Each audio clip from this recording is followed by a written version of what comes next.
जय श्री कृष्णा। राधे राधे। आप और आपके पूरे परिवार पर महादेव की कृपा सदा सर्वदा बनी रहे। आज हम सुनेंगे कार्तिक मास महात्म्य की कथा 7 और 8। नारद जी ने आगे कहा, हे राजन, कार्तिक मास में व्रत करने वालों के नियमों को मैं संक्षेप में बतलाता हूँ, उसे आप सुनिए। व्रती को सब प्रकार के आमिष, मांस, उड़द, राई, खटाई तथा नशीली वस्तुओं का त्याग कर देना चाहिए। व्रती को दूसरे का अन्न ग्रहण नहीं करना चाहिए, किसी से द्वेष नहीं करना चाहिए। तीर्थ के अतिरिक्त अन्य कोई यात्रा नहीं करनी चाहिए। देवता, वेद, ब्राह्मण, गाय, व्रती, नारी, राजा तथा गुरुजनों की निंदा भी नहीं करनी चाहिए।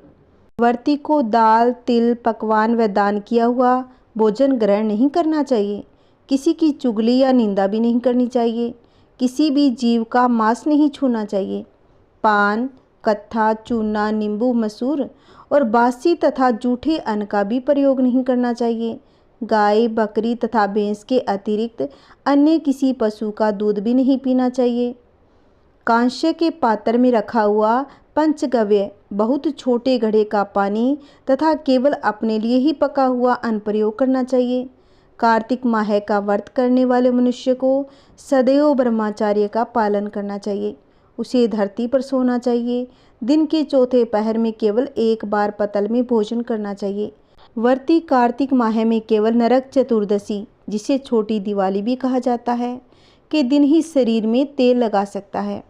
कार्तिक माह में व्रत करने वाले मनुष्य को सिंघाड़ा, प्याज, मट्ठा, गाजर, मूली और काशी फल, लौकी, तरबूज, इन वस्तुओं का प्रयोग तो बिल्कुल भी नहीं करना चाहिए। रससवला, चंडाल, पापी, मलेच्छ, पतित, व्रतहीन, ब्राह्मण द्रोही और नास्तिकों से बातचीत भी नहीं करनी चाहिए। भगवान विष्णु को प्रसन्न करने के लिए अपनी शक्ति के अनुसार चंद्रायण आदि का व्रत रखना चाहिए और उपयुक्त नियमों का पालन करना चाहिए।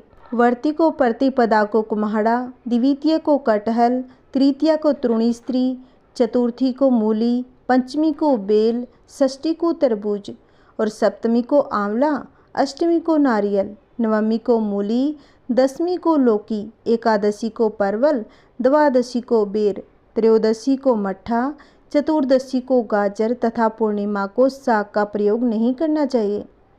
रविवार को आंवला का प्रयोग नहीं करना चाहिए।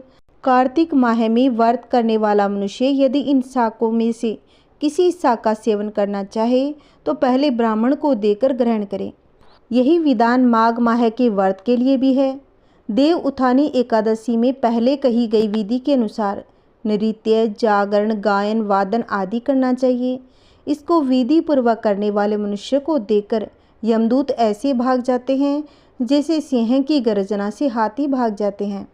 कार्तिक माह का व्रत सभी व्रतों में श्रेष्ठ है। इसके अतिरिक्त जितने भी व्रत यज्ञ है वह 1000 की संख्या में किए जाने पर भी इसकी तुलना नहीं कर सकते, क्योंकि यज्ञ करने वाले मनुष्य को सीधा बैकुंठ की प्राप्ति होती है। जिस प्रकार राजा की रक्षा उसके अंगरक्षक करते हैं, उसी प्रकार कार्तिक माह का व्रत करने वाले की रक्षा भगवान विष्णु की आज्ञा से इंद्र आदि देवता करते हैं। व्रती मनुष्य जहाँ कहीं भी रहता है वहीं पर उसकी पूजा होती है, उसका यश फैलता है। उसके निवास स्थान पर भूत, पिशाच आदि कोई भी नहीं रह पाते। विधि पूर्वक कार्तिक माह का व्रत करने वाले मनुष्य के पुण्यों का वर्णन करने में ब्रह्मा जी भी असमर्थ है। यह व्रत सभी पापों को नष्ट करने वाला, पुत्र पौत्र प्रदान करने वाला, धन धान्य की वृद्धि करने वाला। कार्तिक मास महात्म्य का अध्याय 7 समाप्त। आइए सुनते हैं कार्तिक मास महात्म्य का अध्याय 8वां। नारद जी आगे बोले, अब मैं कार्तिक व्रत के उद्यापन का वर्णन करता हूँ, जो सब पापों का नाश करने वाला है। व्रत का पालन करने वाला मनुष्य कार्तिक शुक्ला चतुर्दशी को व्रतव की पूर्ति और भगवान विष्णु की प्रीति के लिए उद्यापन करें। तुलसी के ऊपर एक सुंदर मंडप बनवाएं। उसे केले के खंभों से संयुक्त करके अनेक प्रकार की धातुओं से उसकी विचित्र शोभा बढ़ाएं। मंडप के चारों ओर दीपकों की श्रेणी सुंदर ढंग से सजा कर रखें। उस मंडप में सुंदर बंदरवारों से सुशोभित 4 दरवाजे बनाएं और उन्हें फूलों से तथा चंवर से सुशोभित करें।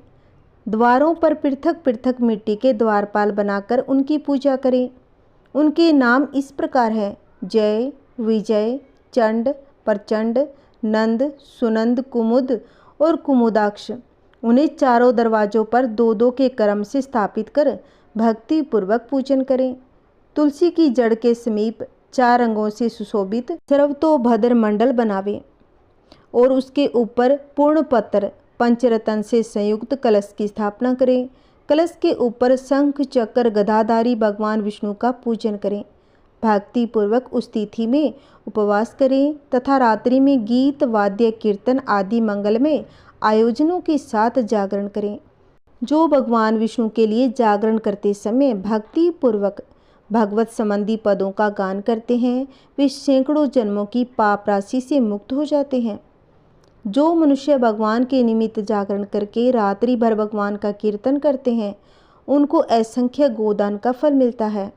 जो मनुष्य भगवान की मूर्ति के सामने नृत्य गान करते हैं, उनके अनेक जन्मों के एकत्रित पाप नष्ट हो जाते हैं। जो भगवान के सम्मुख बैठकर कीर्तन करते हैं और बंसी आदि बजाकर भगवत भक्तों को प्रसन्न करते हैं तथा भक्ति से रात्रि भर जागरण करते हैं, उन्हें करोड़ों तीर्थ करने का भी फल मिल जाता है। उसके बाद पूर्णमासी में एक सपत्नीक ब्राह्मणों को निमंत्रण करें और प्रातःकाल स्नान और देव पूजन करके वेदी पर अग्नि की स्थापना करें और भगवान की प्रीति के लिए तिल और खीर की आहुति दें। होम की शेष विधि पूरी करके भक्ति पूर्वक ब्राह्मणों का पूजन करें, उन्हें यथाशक्ति दक्षिणा दें। फिर उनसे इस प्रकार क्षमा प्रार्थना करें, आप सब लोगों की कृपा से मुझ पर भगवान सदैव प्रसन्न रहे। इस व्रत को करने से मेरे 7 जन्मों के किए हुए पाप नष्ट हो जाएं और मेरी संतान चिरंजीवी हो।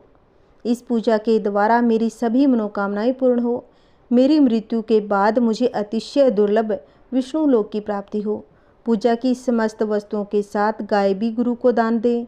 उसके बाद घर वालों और मित्रों के साथ स्वयं भोजन करें। भगवान द्वादशी तिथि को शयन से उठे और त्रयोदशी को देवताओं से मिले और चतुर्दशी को सबने उनका दर्शन एवं पूजन किया। इसीलिए उस तिथि में भगवान की पूजा करनी चाहिए। गुरु की आज्ञा से भगवान विष्णु की सुवर्णमयी प्रतिमा का पूजन करें। इस पूर्णिमा को पुष्कर तीर्थ की यात्रा श्रेष्ठ मानी गई है।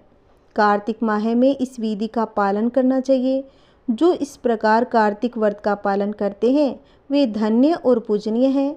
उन्हें उत्तम फल की प्राप्ति होती है। जो भगवान विष्णु की भक्ति में तत्पर हो, कार्तिक में व्रत का पालन करते हैं, उनके शरीर में स्थित सभी पाप तत्काल नष्ट हो जाते हैं।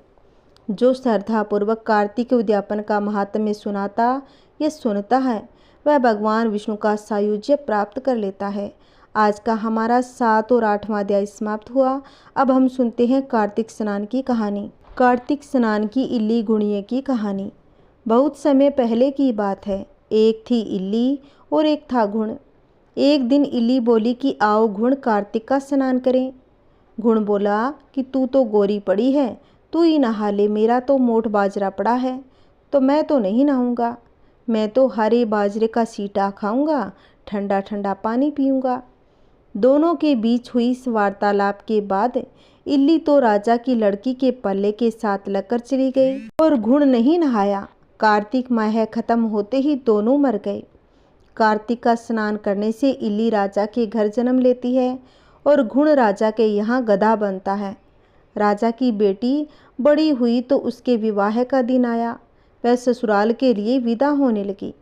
विदा होने के समय अचानक ही बेटी की बैलगाड़ी रुक गई। तो राजा रानी दोनों बोले कि यह बैलगाड़ी क्यों रुक गई? बेटी तुझे जो मांगना है मांग ले। लड़की बोली मुझे गधा चाहिए। यह सुन राजा रानी बोले यह क्या मांग है, कुछ और मांग ले, यह भी कोई मांगने की चीज़ है? लड़की अपनी बात पर अड़ गई, बोली कि मुझे तो यह गधा ही चाहिए। लड़की की बात सुनकर गधा फुदक फुदक कर भागने लगा और लड़की के साथ वह भी चला गया। महल जाकर लड़की ने उसे नीचे की सीढ़ियों पर बांध दिया। एक दिन लड़की सीढ़ी से उतरने लगी तो गधे ने कहा, ए सुंदरी, मुझे पानी तो पिला दे। तब लड़की कहने लगी, जब तुझे कहा था आ कार्तिक नहा ले, तब तूने मना कर दिया था। तूने कहा था कि मैं तो बाजरा खाऊंगा, ठंडा पानी पीऊंगा। लड़की और गधे की ये बातें उसकी देवरानी जेठानियाँ सुन लेती थीं। वह दोनों अपने देवर के पास गई और बोली, ये तुम किस जादूगरनी को ब्याह कर लाए हो? यह तो जानवरों से भी बातें करती है। अपनी भाभीियों की बातें सुनकर लड़का बोला कि जब तक अपनी कानों से नहीं सुनूंगा और आंखों से नहीं देख लूँगा, मैं नहीं मानूंगा। अब अगले दिन वह सीढ़ी पर छिपकर बैठ गया।